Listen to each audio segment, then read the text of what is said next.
Smog से बचाव के लिए पंजाब भर के सरकारी और निजी स्कूल्स में आज से मास्क पहनने की पाबंदी शुरू। निगरान वजीर आला पंजाब मोहसिन नकवी की आवाम से भी मास्क के इस्तेमाल की अपील।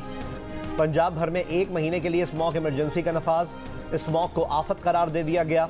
आलूदगी का बायस बनने वाले कारखानों, धुआं छोड़ने वाली गाड़ियों के खिलाफ कार्रवाई होगी। हाफिजाबाद और गिरदोनवा में स्मॉग के बायस शहरी सांस, खांसी, जुकाम और आंखों की बीमारियों में मुब्तला हो रहे हैं।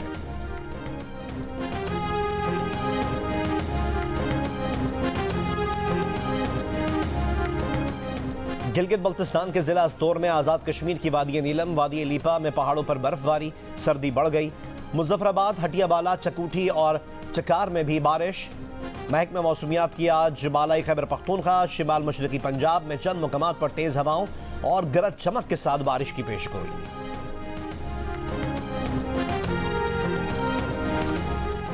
IMF का जायजा मिशन आज पाकिस्तान के दौरे पर आएगा। 2 हफ्ते पाकिस्तान में रहेगा।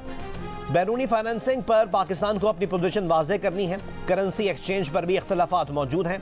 FBI ने अक्टूबर तक टैक्स वसूलियों के लिए मुकर्रर करदा हदफ से 66 अरब रुपए ज्यादा इकट्ठे किए हैं।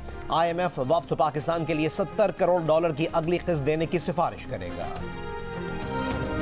फैजाबाद धरना केस का मास्टरमाइंड कौन था? 2 बड़ी जो है वाक़यात हैं उस धरने के, जो आपको मास्टरमाइंड की तरफ जो है लेके जाते हैं।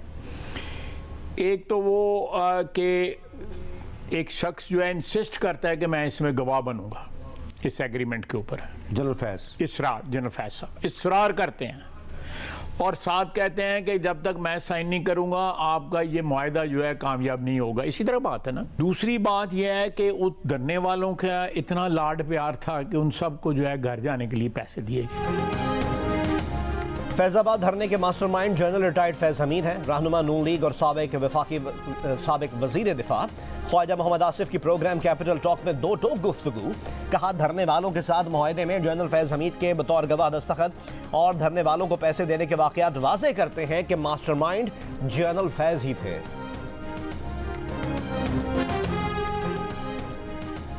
फैजाबाद धरना फैक्ट फाइंडिंग कमेटी मुस्तरद। हुकूमत को नया इंक्वायरी कमीशन बनाने की हिदायत। सुप्रीम कोर्ट ऑफ पाकिस्तान का इलेक्शन कमीशन को तहरीक लब्बैक की 15 लाख की फौरन फंडिंग का दोबारा जायजा लेने का हुक्म। चीफ जस्टिस ने कहा जानना चाहते हैं फैजाबाद धरने का मास्टरमाइंड कौन था। कनाडा से एक शख्स आया, मुल्क को जरगमाल बनाया, सब कुछ उथल पुथल करके चला गया। उस शख्स को इंपोर्ट करने का मकसद क्या था? क्या वो हुकूमत का तख्ता पलटने आया था? किसी ने कैनेडियन हुकूमत से इसकी तहकीकात का कहा। अदालत ने वजारत दिफा, IB, PTI और MQM की दरख्वास्तें वापस लेने की बुनियाद पर खारिज कर दी। मजीद समाअत 15 नवंबर तक मुलतवी।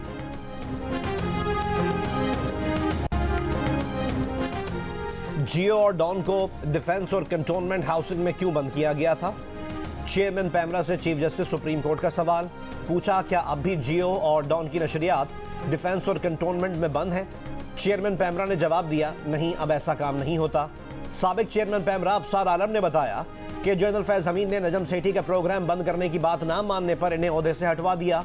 जियो और डॉन की असल नंबरों पर बहाली भी उनका जुर्म था। जबकि लोगों को एहतजाज पर उकसाने वाला टीवी चैनल बंद किया तो जनरल फैज हमीद ने फोन करके इसे खोलने के लिए दबाव डाला।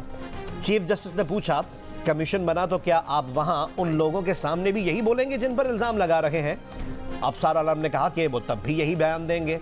चेयरमैन पैमरा सलीम बेग से अदालत ने पूछा आपको नजरसानी की दरख्वास्त दायर करने का किसने कहा था? अदालत ने रिमार्क्स दिए कि चेयरमैन पैमरा को किसी खुफिया ताकत ने नजरसानी दरख्वास्त दायर करने का कहा होगा और उस वक्त चेयरमैन पैमरा कठपुतली बने हुए थे।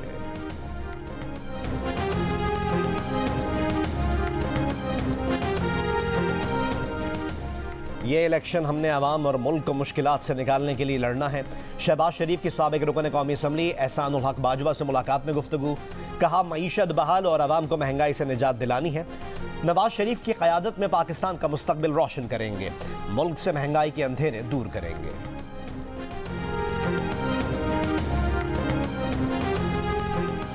कारकुनान कमर कस लें, भरपूर तैयारी के साथ इंतखाबी मैदान में उतरेंगे।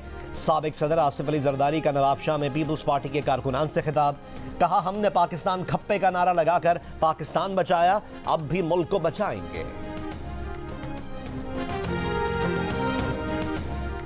जमीयत उलमा इस्लाम फे की आज कराची में तूफान अल अक्सा कॉन्फ्रेंस।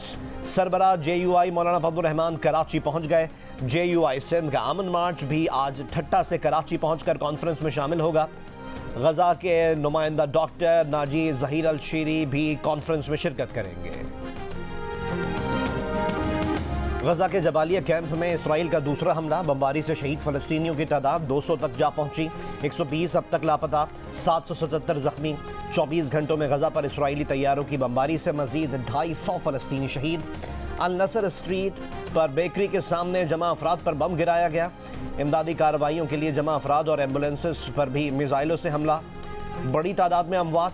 वस्ती गजा में इसराइली तैयारों की बमबारी से एक ही खानदान के 8 अफराद शहीद। शोहदा की मजमूई तादाद 8,900 से जायद हो गई। तबाह मकानात की तादाद 2.25 लाख तक जा पहुंची। अल कुद्स अस्पताल के इलाके में भी बमबारी। फलस्तीन में कैंसर के वाहिद तुर्क अस्पताल को काम बंद करना पड़ गया। 70 मरीजों की मौत वाक़ होने का खदशा। गजा के दीगर 35 अस्पतालों से भी 16 ने काम बंद कर दिया।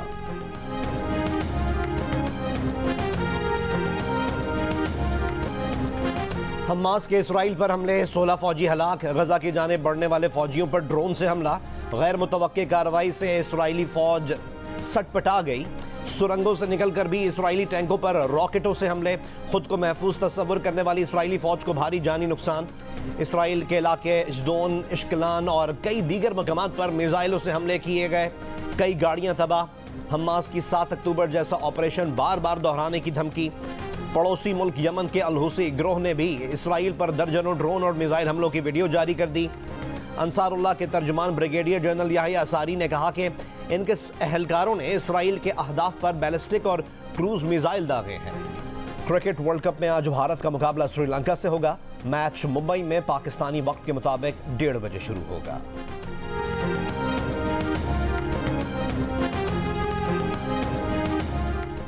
वर्ल्ड कप में जनूबी अफ्रीका की फतह का तसलसल बरकरार। न्यूजीलैंड को यकतरफा मुकाबले में 190 रन के बड़े मार्जिन से शिकस्त दे दी।